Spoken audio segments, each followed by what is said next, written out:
Good afternoon, everyone, and please take your seats. I thought that since today we had our first cabinet meeting, that I would like to report to you more or less what was discussed.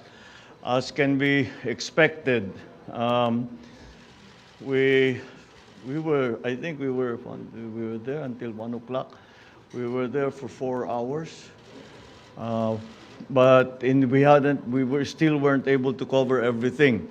Ang nakapag-present at we had the discussions where the economic team who were able to put out the general principles that they would like to do. Then followed by Inday Sara, who gave her ideas on how we will return slowly to face-to-face in the face-to-face education in the next semester. After which we talked with the Department of Transport at great length about some of the plans that we have to support the return of our students to face-to-face. So that's generally what was spoken about. Hindi kami natapos simply because there was so much to talk about. So I am planning perhaps for the next 2 or 3 weeks to accelerate the number of cabinet meetings, baka 2 a week muna. Hanggat maliwanag na, it's important to me that the entire cabinet understands what it is we are trying to do, how we are going to do it, what the timetable is, and how it all fits together. And that's what we made a good start on today. Before that, yesterday, as I'm sure, as you have reported, I went to the Department of Agriculture so that I could also get a good idea of exactly what needs to be done. Because as I have stated so many times, the problems in the agricultural sector are primary to all that we are hoping to do. We cannot do many of the things unless we can see that the agricultural sector has strengthened. Food supply is such an important part. It is an existential part of our work, and so that is something that we have to be very, very careful with and attend to properly. As has been reported, essentially what we spoke about were the concerns that we have immediately, the immediate concerns that we are facing I'm talking about 6 months, the next 6 months, the next 2-3 quarters. Yun ang aming pinag-uusapan na pag sinabi naming immediate. And that, of course, when I was in the Department of Agriculture, that was mostly concerned with the food supply in the next 2 quarters. I'm sure you are all aware of what's happening around the world. You have all seen the effects of the increasing food prices to all consumers everywhere. And this is what we are anticipating could happen if we are not well prepared. Many of the elements and many of the variables that have caused this food price crisis, there is enough food, but the price is too high.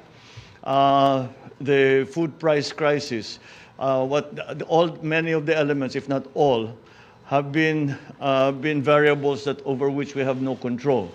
But nonetheless, we still have to feed our people, and so we still have to find strategies to make sure that those who are in need are supported by the government as best as we can do.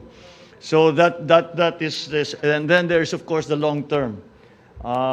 In the Department of Agriculture, where I talked about rebuilding the value chain from the research and development all the way to the retail, which is something I think I've been talking about ad nauseum already. I don't know if you need for me to explain it all again. but it really is just to ensure food supply in the Philippines at a price that is actually affordable. Because we always have to remember, it's all very well having food supply, but if no one can afford it, it's still not hindi pa rin hindi pa rin tayo nakatulong sa taong bayan. So those are the things that we discussed. In the cabinet meeting today, parang ganun din eh. We talked about immediate concerns, and then we had to talk about long-term concerns. Because that is, we're trying as we attend to immediate concerns, we are also trying to streamline the government so its function is better, its function is much more efficient and easier for the public as they have to do business, whatever business they have with the government, that it is easier and simpler and safer and more secure to do. So these are the different things that, of course, we spoke to it in much greater detail. And I think we will, as I said, I think that I want to make sure that every department, every agency has already the plan in mind para coordinated naman ang ating cabinet the secretaries with each other. So that's the general gist of yesterday's my attendance yesterday in the Department of Agriculture and the cabinet meeting that we had earlier today. So I think I will now open the floor to a few questions. Ms. Maricel Halili. Hi sir, magandang hapon po. Sir, Good afternoon. may we know kung ano po yung most important marching order ninyo to all the cabinet secretaries following the first cabinet meeting earlier? Oh, you cannot. I don't think we can say one. I think essentially is we got into much more detail, so there are no generalizations anymore. Kasi we've been talking anyway for 2 months. Matagal na namin pinag-usapan yung mga general concepts and general principles. So ang pinag-uusapan talaga namin is already what we are going to do, when we are going to do it, how we are going to do it, etc., etc., etc. So each department has got very different instructions. The only thing that we have to that it looks like is how that we have to realize how interconnected all the government is. That everything that's done on one hand affects the government in another place. Sometimes not to its advantage. So we have to be careful about doing all of that properly. So there isn't one single one. I suppose if there's one single one, is let's get our bureaucracy streamlined. I gave them. I said I will not. I give you a relatively free hand in deciding who you want to hire and how you want to change the structure of your department. If indeed that's what you want to do, but do it soon because we have work to do and we have to get to work immediately. I think there are some easy, not naman easy, but there are some things that are immediately accessible in the sense that we can start doing something about it already. The first thing that is an example of that was in Daisara's announcement that we have a plan for full face-to-face by November of this year. September, we will start a phased face-to-face schooling. And that face-to-face will end up in early November as already 100% attendance ng mga bata. Kasama dyan, we have to talk about also vaccination, etc., because there are going to be some issues that will be raised. So, as usual, I guess if I'm going to single out one instruction, that quickly, let's get this done quickly. As usual, we're nagmamadali. Of course, we're careful, but we're always in a hurry because we have to get much done in very little time. Sir, on other issue, are you going to have a meeting, sir, with Chinese Foreign Minister Wang Yi? And if you're going to meet with him, what will be the agenda? What will be the talking points, sir? Well, it's the usual agenda yes, I will meet with him. And the agenda, I am sure, will be to strengthen ties between China and the Philippines. And of course, to find ways to work to resolve the conflicts that we have. And one of the ways that I have consistently suggested is that we have our relationship not only on one dimension, yun lang West Philippine Sea. Let's add to that. Let's have the cultural exchanges, educational exchanges, even military, if that will be useful. Of course, the GTG has always been there. The private sector joint ventures have also been there. But I think that the more we do of that, the more it will help resolve the issues. I will also mention that it's an important player, an important actor in all of this in the region, in terms of the regional geopolitics, will be ASEAN and even APEC, because they have an interest. They are stakeholders in this. So I think we can say that we need for those for ASEAN, especially to be active for their member countries. So it's essentially always trying to find ways to improve relationships, and we have many proposals to them in the sense that, as I said, we would like for us to increase the scope. Wag lang yung West Philippines yung pinag-uusapan ng China at saka Pilipinas. Let's do other things too, and that way it will normalize our relationship. Sir, sorry, last na lang po on my part. When will be the meeting, sir? When will be? The meeting. I'm not sure. When is he scheduled to? Wala pang schedule yata eh. Okay. Thank you, sir. Thank you. Let's keep it down to one question each para makarami tayo. Mr. Neil Mercado, Inquirer.net. If you're not here, the question was, inflation rate soared to 6.1%, the highest since October 2018. Does the President have any concrete plan to address this? Paano matutulungan ng mga Pilipino umaaray na sa taas ng presyo ng bilihin? Yes, of course, the inflation rate is a problem, not only in the Philippines, but everywhere. Our inflation rate, anong pinote na inflation rate? Right now, What did the 6.1. 6.1? Yes.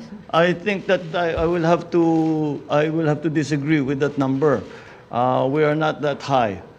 We have crossed our targets were less 4% or less. Unfortunately, it looks like we may cross that threshold. Tatawid tayo sa 4%.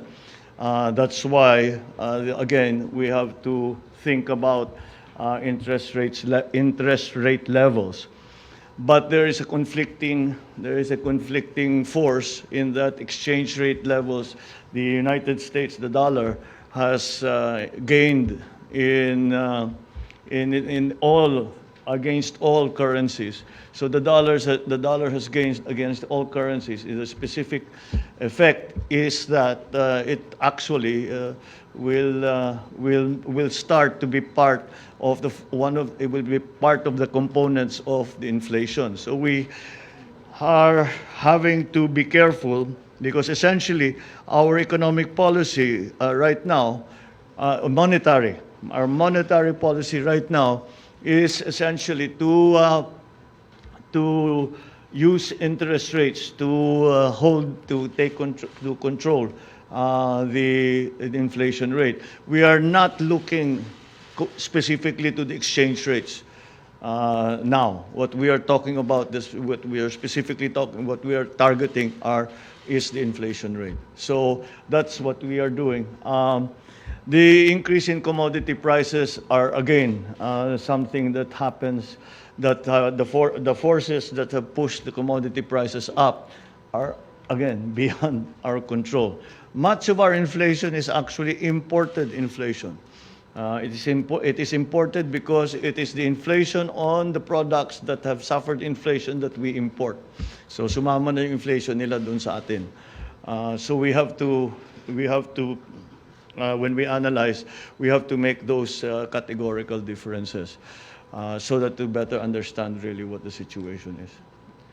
We just discussed that we are going to try not only to continue the fuel subsidies for the transport sector, but to expand it to include the tricycles, which up to now have not been included.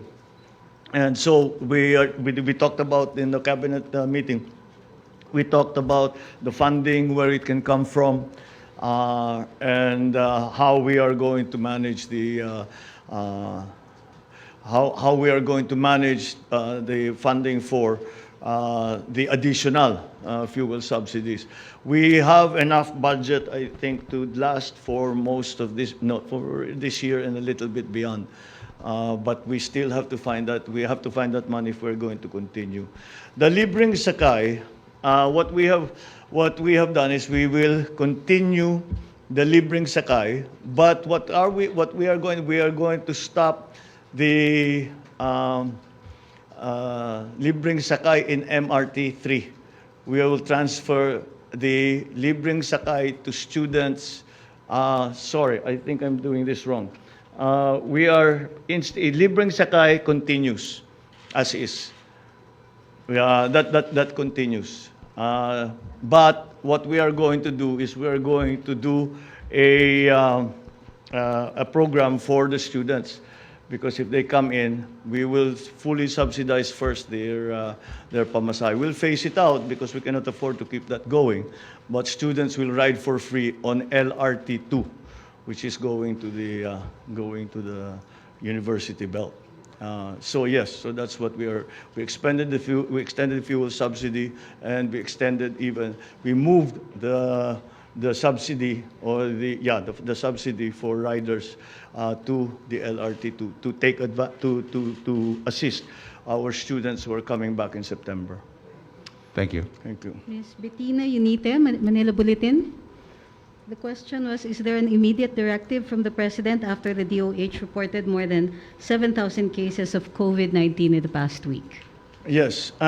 So far, I think we are still, because if we look at where we started, we still have the capability to handle the new COVID cases. Luckily, when we should not look at the number of COVID cases in the same way as we looked at them in 2020 and 2021, because this is Corona, this is Omicron.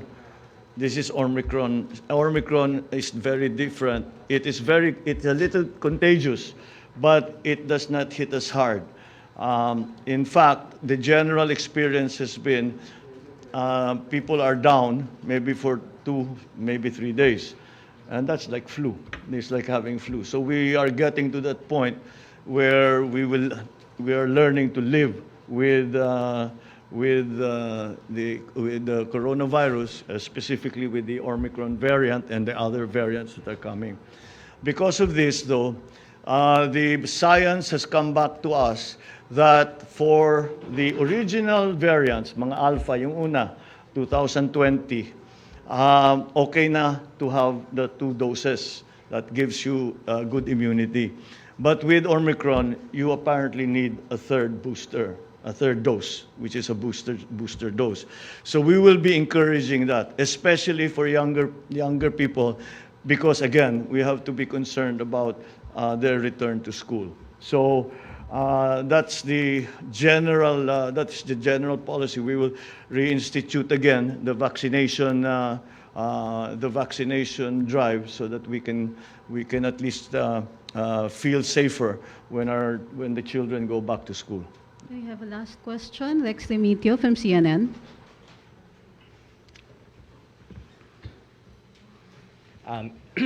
Mr. President, magandang hapon. Good afternoon. Okay, let's go to agri, no? And agriculture. Yes. So, I understand that your desire is to lower prices of food, right? So are you inclined to approve additional import volumes for rice, chicken, sugar to bring down prices? And if you have any volume, indicative volume that you're looking at? It has been used, importation has been used as a price stabilization measure. I don't think that is the primary reason for the importation that we'll do now. As a matter of fact, we are going to try. No, I think we will do it in the Department of Agriculture to boost production of rice and corn in the coming 2 quarters, hanggang Pasko until after Christmas. Again, because there are several reasons for that. The reasons because we would prefer not to import. We would prefer to import as little as possible. So we should increase our own production of rice and corn. Corn especially became very important because the feed wheat that we were importing, na-cut off ang supply natin. So we have to substitute it with corn. This season, the corn growers were able to come together and provide sufficient feed for the broiler production. But we still have to increase production of corn to ensure that supply, because there's corn for food and there's corn for feed. So if we are able to increase production sufficiently, then hopefully the importations. We really do not want. It's not really an import substitution measure. It is a strategic food supply measure. But of course, if it's nagkaka-import substitution, that's not necessarily a bad thing. So that's the plan. Ang sa protein side, yun medyo tayo pilit tayo because when it comes to pork, yung ASF talaga natin hindi natin makontrol for various reasons. So we still have to import a lot of the pork products, not necessarily but on the broiler side, for the chicken production, broiler production, we will also still have to import because nagka-problema na naman tayo sa feed. Nagkaka-problema na naman tayo sa food supply nung mga and yung production natin is not sufficient again. And that's why this is really the reason. If you look at it, our production is not sufficient in palay, it's not sufficient in corn, it's not sufficient in livestock, it's not sufficient in fisheries. That is why I made agriculture the highest priority of everything that we are doing. Because you cannot build a strong economy unless you have a foundation of a robust agricultural sector, which assures food supply, even in emergencies. And that's what we're working towards. Yan yung mga long term. Yung mga short term, yung sinasabi ko, increase production for the rest of the years, habulin natin yung last planting for this year. They will mill siguro, they'll harvest soon, they will harvest towards the end of the year, they'll mill soon after that. So baka mahabol natin yung food supply problem doon. But still, those are short-term solutions. We need long-term solutions that can take care of this problem. We no longer take care of the symptoms, we take care of the disease. And that's what we are trying to do in Agri. We have a ways to go. There are elements kasi ng value chain na nandyan eh. Pero they're not part of a process. They exist standalone sila lahat. So diyan ang gusto natin gawin, buuhin natin 'yon. Para may savings yan eh. When you vertically integrate, to use the technical term, when you vertically integrate, ang daming savings all along the line. And that's hopefully gets to the point that we can retail these agricultural products at a good price that's affordable to people. Thank you, Mr. President. Thank you. Thank you very much. Thank you all very much. I hope we were able to answer at least some of your questions. Maraming salamat.